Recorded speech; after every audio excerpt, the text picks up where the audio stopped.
അങ്ങോട്ടേക്ക് പോണോ? ഒന്നുകൂടി ആലോചിച്ചിട്ട് പോരെ. ആലോചിച്ച് പിടിച്ചു വരുമ്പോഴത്തേക്കും നമ്മൾ രണ്ടും പോലീസിന്റെ പിടിയിലാണ്ടാവും. ഒന്ന് വേഗം നടക്കം കൊടുക്കും. ഈറ്റേട്ടാ, അതിനേക്കാൾ വലിയ പ്രശ്നമാണ് ആ ഗുഹയുടെ ഉള്ളിലേക്ക് പോണത്. അങ്ങോട്ടേക്ക് പോയവരാരും പിന്നീട് പുറം ലോകം കണ്ടിട്ടില്ല.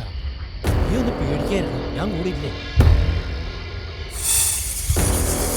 പോലീസുകാരെ ഇടയ്ക്ക് വെച്ച് നിർത്തിക്കളഞ്ഞ കേസാ ഇഷാനി കൊലപാതകം.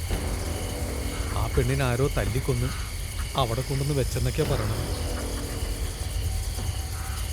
ഇഷാനി എന്ന് പറഞ്ഞവൻ ഏതോ ഒരുത്തിൻ്റെ കൂടെ ഗുഹയിൽ ആഘോഷിക്കാൻ വേണ്ടി വന്നതാ. കാര്യം കഴിഞ്ഞപ്പോൾ അവൻ അവളെ കൊന്നിട്ടിച്ചു പോയി. മരിക്കുമ്പോൾ ആ പെണ്ണ് ഗർഭിണിയായിരുന്നു. പിന്നെ ആളുകൾ പറഞ്ഞുണ്ടാക്കിയ കഥയാണ് ഇഷാനി പ്രേതം. സ്കൂളിൽ പഠിക്കണ കാലം മുതലേ കേൾക്കണ കഥയാ. അതൊക്കെ ആളുകൾ വെറുതെ പറഞ്ഞുണ്ടാക്കണം. നീഞ്ഞു വന്നേ.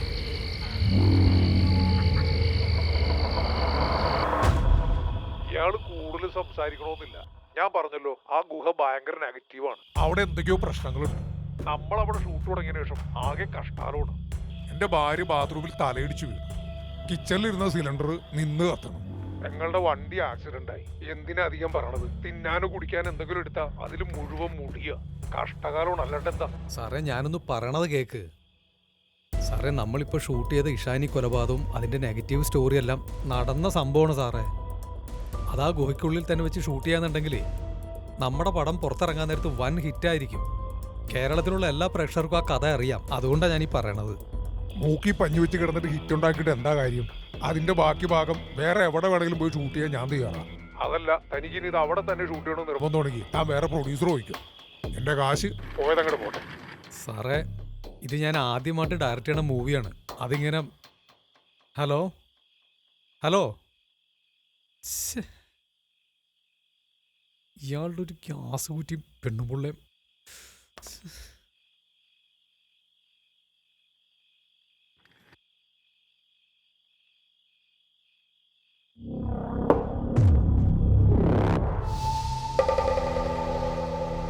Sir, coffee. ഡോ സാറേ, താൻ ആരുടെ അവിടെ നോക്കിയിട്ടാണോ കോഫി കൊണ്ടെന്ന് വെക്കണത്? ഇത് ഇവിടെയല്ലേ വെച്ചത് സാറേ? ഈ വീഡിയോ എങ്ങനെ പ്ലേ ആയത്? ഞാനൊന്നും ചെയ്തില്ല സാറേ. തൻ്റെ കൈ കൊണ്ട് വേണോ, അല്ലാണ്ട് പിന്നെ എങ്ങനെ അത് പ്ലേ ആവണത്? ഞാനൊന്നും ചെയ്തിട്ടില്ല സാറേ.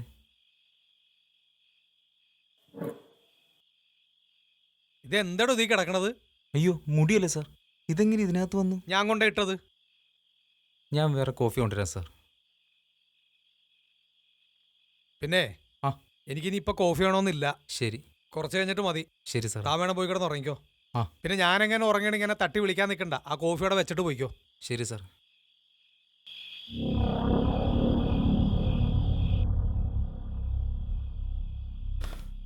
അലാറം അടിക്കണേ. സാറിന് കോഫി കൊടുക്കാനുള്ളതാ.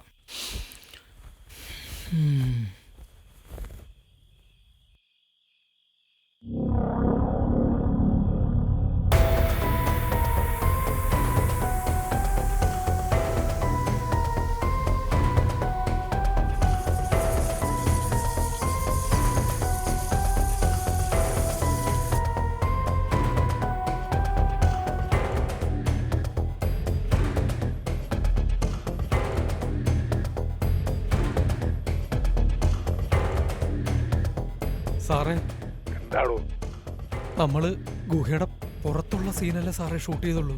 എന്താടോ തനിക്കിപ്പോ എന്താ വേണ്ടേ? സാറേ, ഞാനൊന്ന് പറയണമെന്ന് കേൾക്ക്. ആ പറയ്.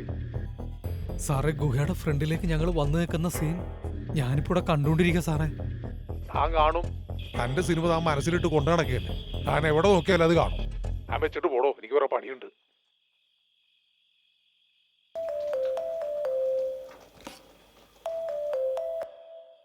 അബൂക്ക, റിയാസേ, പ്രൊഡ്യൂസർ എന്നെ വിളിച്ചായിരുന്നു. അയാൾ ആ ഗുഹ ഷൂട്ട് ചെയ്യണ്ടെന്ന് പറഞ്ഞു. അയാൾ പോണി പോട്ടെ, ഞാൻ നിനക്ക് വേറെ പ്രൊഡ്യൂസർ തരും. നമ്മൾ ആ ഗുഹ ഷൂട്ട് ചെയ്തിരിക്കും. അബൂക്ക, ഞാൻ അത് പറയാനല്ല വിളിച്ചത്. പിന്നെന്താ? അബൂക്ക, നമ്മള് ഗുഹയുടെ പുറത്തുള്ള സീനല്ലേ നമ്മൾ ഷൂട്ട് ചെയ്തുള്ളൂ. അതെ, എന്താ? പക്ഷെ നമ്മൾ രണ്ടുപേരും ഗുഹയുടെ ഫ്രണ്ടിൽ വന്ന് നിൽക്കണ സീൻ, ആ വീഡിയോ ഞാനിവിടെ കണ്ടുകൊണ്ടിരിക്കുക അബൂക്ക. ഓ, പെണ്ണുമ്പോഴാണ് രണ്ടെണ്ണം കഴിക്കാന്ന് വെച്ചാൽ അതിൻ്റെ കേക്കും കളഞ്ഞു. നമുക്ക് നാളെ സംസാരിക്കാം. നീ വെച്ചിട്ട് പോയേ. അബൂക്ക,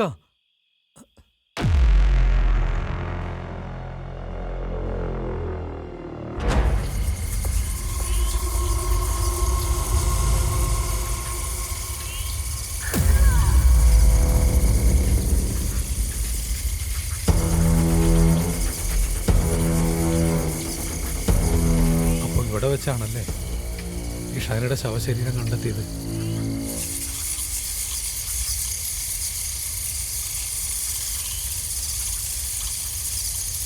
ഈട്ടേട്ടാ, നമുക്കിതിൻ്റെ ഉള്ളിലേക്ക് കയറണോ? നീ ധൈര്യമായിട്ടിരിക്കും.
ആ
എടാ റിയാസേ, നിന്റെ കൂടെ ആ പീറ്ററിന്റെ ക്യാരക്ടർ ചെയ്ത അബു ടെറസിന്റെ മുകളിൽ നിന്ന് വീണ് മരിച്ചടാ. സാറ് നല്ല ഉറക്ക. ഇനിയിപ്പോൾ വിളിച്ചെണീക്കുമെന്ന് തോന്നുന്നില്ല.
ഇഷാൻ